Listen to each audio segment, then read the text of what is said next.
আসসালামু আলাইকুম, স্বাগতম ওয়ার্ল্ড এক্স সংবাদে। আমি মোহাম্মদ জায়েদ মাহমুদ আজকের সব আন্তর্জাতিক খবর নিয়ে হাজির হয়েছি। শুরুতেই জানিয়ে দিব সংবাদ শিরোনাম, তারপর বিস্তারিত। পাক আফগান যুদ্ধ, ৩৩১ তালেবান নিহতের দাবি পাকিস্তানের। মধ্যপ্রাচ্যের পরিস্থিতি অত্যন্ত বিপজ্জনক। মধ্যপ্রাচ্যে মার্কিন ঘাঁটিগুলোতে ব্যাপক হামলা চালিয়েছে ইরান। ইরানে কেন হামলা চালাচ্ছে যুক্তরাষ্ট্র ও ইসরায়েল? যুদ্ধের মাঝেই ইরানিদের প্রতি যে আহ্বান জানালেন ট্রাম্প। এই বিষয়ে আপনার মতামত কমেন্টে জানান এবং যুদ্ধের সব আপডেট আগে পেতে চ্যানেলটি সাবস্ক্রাইব করে যাবেন। আসসালামু আলাইকুম, স্বাগতম জানাচ্ছি ওয়ার্ল্ড এক্স সংবাদে। আমি মোহাম্মদ নাহিদ ইসলাম। এতক্ষণ শুনছিলেন সংবাদ শিরোনাম, এবার বিস্তারিত।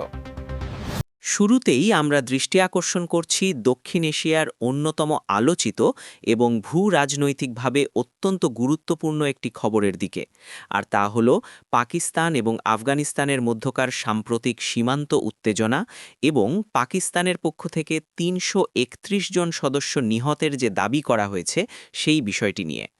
আন্তর্জাতিক রাজনীতির এই জটিল সমীকরণটি বুঝতে হলে আমাদের প্রথমেই ফিরে তাকাতে হবে এই দুই দেশের মধ্যকার দীর্ঘদিনের অমীমাংসিত এবং ঐতিহাসিক সীমান্ত রেখা ডুরান্ড লাইনের দিকে। আপনারা যারা আন্তর্জাতিক ইতিহাস সম্পর্কে খোঁজখবর রাখেন তারা নিশ্চয়ই জানেন যে ১৮৯৩ সালে টানা এই রেখাটি কখনোই স্থানীয় অধিবাসীদের কাছে পুরোপুরি গ্রহণযোগ্যতা পায়নি এবং এর ফলে যুগ যুগ ধরে এই অঞ্চলে একটি চাপা উত্তেজনা বিরাজ করছে। সাম্প্রতিক সময়ে আমরা দেখতে পাচ্ছি যে এই ভূ-রাজনৈতিক উত্তেজনা একটি দৃশ্যমান সংঘাতে রূপ নিয়েছে, যা পুরো দক্ষিণ এশিয়ার আঞ্চলিক স্থিতিশীলতার জন্য একটি বড় ধরনের উদ্বেগের কারণ হয়ে দাঁড়িয়েছে। পাকিস্তান প্রশাসনের তরফ থেকে নিয়মিতভাবে দাবি করা হচ্ছে যে তাদের দেশের অভ্যন্তরে বা সীমান্তবর্তী এলাকাগুলোতে যেসব অনাকাঙ্ক্ষিত ঘটনা বা অস্থিতিশীল পরিস্থিতি সৃষ্টি হচ্ছে তার পেছনে সীমান্তের ওপার থেকে আসা বিভিন্ন সশস্ত্র গোষ্ঠীর প্রভাব রয়েছে। এই প্রেক্ষাপটেই পাকিস্তান সামরিক বাহিনী তাদের সীমান্ত সুরক্ষায় কঠোর পদক্ষেপ নিতে বাধ্য হয়েছে এবং তাদের সর্বশেষ দাবি অনুযায়ী এই অভিযানে বিপুল সংখ্যক ক্ষয়ক্ষতি বা নিহতের ঘটনা ঘটেছে, যার সংখ্যা তারা ৩৩১ বলে উল্লেখ করেছে। তবে মুদ্রার অপর পিঠ যদি আমরা দেখি তাহলে আফগান প্রশাসন বরাবরই এই ধরনের দাবিগুলো দৃঢ়তার সাথে প্রত্যাখ্যান করে আসছে। তাদের মতে পাকিস্তান তাদের নিজস্ব অভ্যন্তরীণ কাঠামোগত এবং নিরাপত্তাজনিত দুর্বলতাগুলো আড়াল করার জন্যই মূলত আফগানিস্তানের ওপর দায় চাপাচ্ছে। এই পাল্টাপাল্টি অভিযোগ, কূটনৈতিক টানাপোড়েন এবং সামরিক উপস্থিতির কারণে সবচেয়ে ভয়াবহ এবং করুণ পরিস্থিতির শিকার হচ্ছেন ওই অঞ্চলের সাধারণ এবং নিরপরাধ মানুষজন। মধ্যপ্রাচ্যের বর্তমান পরিস্থিতি নিয়ে বিশ্বজুড়ে যে গভীর উদ্বেগ তৈরি হয়েছে তা নিয়ে কথা বলতে গেলে বলতেই হয় যে এই অঞ্চলটি এখন আক্ষরিক অর্থেই একটি অত্যন্ত বিপজ্জনক এবং জটিল সন্ধিক্ষণে দাঁড়িয়ে আছে।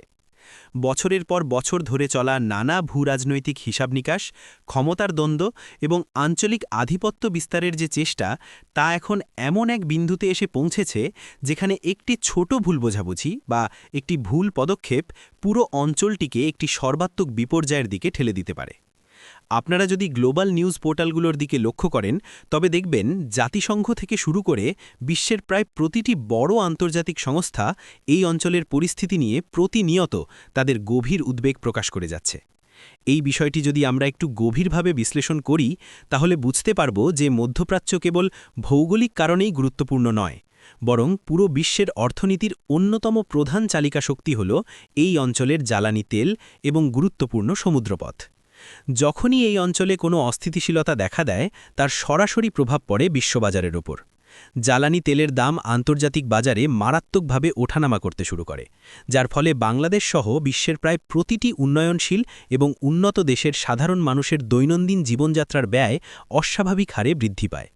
লোহিত সাগর, সুয়েজ খাল বা পারস্য উপসাগরের মতো অত্যন্ত গুরুত্বপূর্ণ বাণিজ্যিক রুটগুলো যদি কোনো কারণে অনিরাপদ হয়ে ওঠে তবে আন্তর্জাতিক সাপ্লাই চেইন বা সরবরাহ ব্যবস্থা মারাত্মকভাবে ভেঙে পড়তে পারে।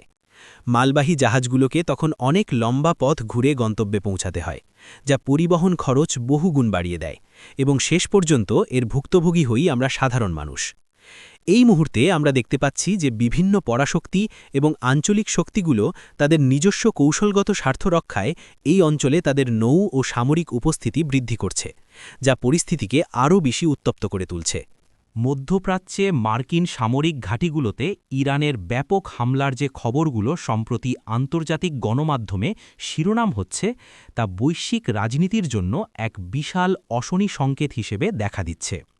আপনারা জানেন যে মধ্যপ্রাচ্যের বিভিন্ন দেশে, বিশেষ করে ইরাক, সিরিয়া এবং জর্ডানের মতো জায়গাগুলোতে যুক্তরাষ্ট্রের বেশ কিছু সামরিক ঘাঁটি রয়েছে, যেগুলো মূলত ওই অঞ্চলে আঞ্চলিক স্থিতিশীলতা এবং কৌশলগত ভারসাম্য বজায় রাখার জন্য স্থাপন করা হয়েছিল। কিন্তু সাম্প্রতিক সময়ে ইরান এবং তাদের সমর্থিত বিভিন্ন আঞ্চলিক গোষ্ঠীগুলো যেভাবে এই মার্কিন স্থাপনাগুলোকে লক্ষ্য করে একের পর এক ড্রোন এবং মিসাইল হামলা চালাচ্ছে, তা এই ভূ-রাজনৈতিক পরিস্থিতিকে এক সম্পূর্ণ নতুন মাত্রায় নিয়ে গেছে।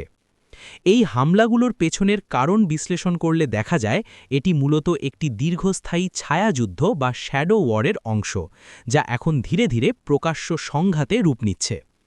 বিশেষজ্ঞদের মতে ইরানের দিক থেকে এই ধরনের হামলার একটি প্রধান উদ্দেশ্য হতে পারে মার্কিন যুক্তরাষ্ট্রকে এই অঞ্চল থেকে তাদের সামরিক উপস্থিতি কমিয়ে আনতে বাধ্য করা এবং একই সাথে নিজেদের আঞ্চলিক আধিপত্য আরও সুসংহত করা। অন্যদিকে মার্কিন যুক্তরাষ্ট্র এই হামলাগুলোর জবাব দিতে হাত গুটিয়ে বসে নেই। তারা তাদের অত্যাধুনিক আকাশ প্রতিরক্ষা ব্যবস্থা যেমন প্যাট্রিয়েট মিসাইল সিস্টেম বা সি-র্যাম প্রযুক্তি ব্যবহার করে এই আক্রমণগুলো প্রতিহত করার চেষ্টা করছে এবং মাঝে মধ্যেই নির্দিষ্ট লক্ষ্যবস্তুতে পাল্টা আক্রমণ চালাচ্ছে। এই আক্রমণ এবং পাল্টা আক্রমণের চক্র পুরো অঞ্চলটিকে একটি বারুদের স্তূপে পরিণত করেছে।